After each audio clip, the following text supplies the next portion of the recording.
if I say that the real independence of India came in 1946 itself, and that too because of a naval mutiny, it's very difficult to believe.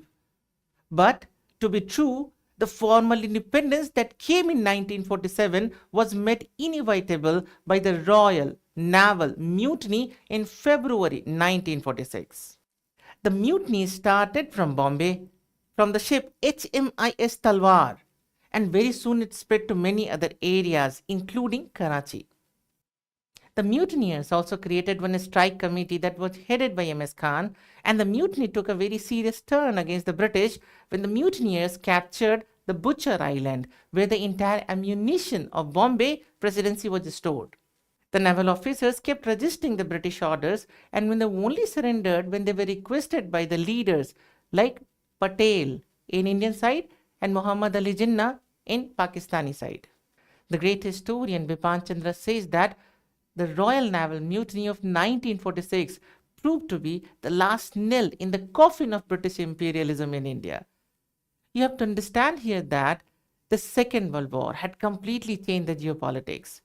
No longer Britain and France, they were the biggest powers in the world politics.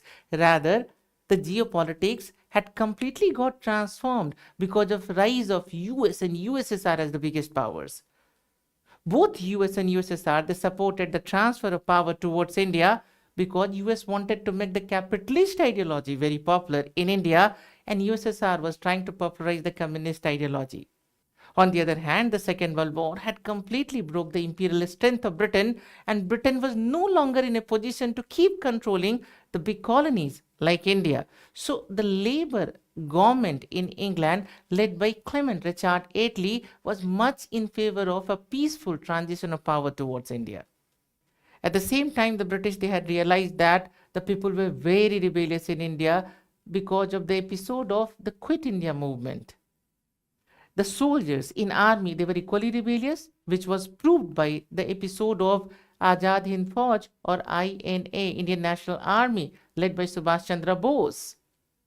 Then the Navy was equally rebellious. This had been proved by the Royal Naval Mutiny. Now the British were very concerned when this Royal Naval Mutiny was there, because Navy was the only thing that was connecting them to their own homeland.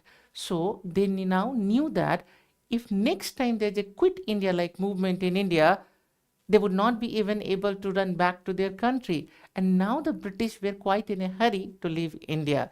Now all this made the independence that came in 1947 inevitable.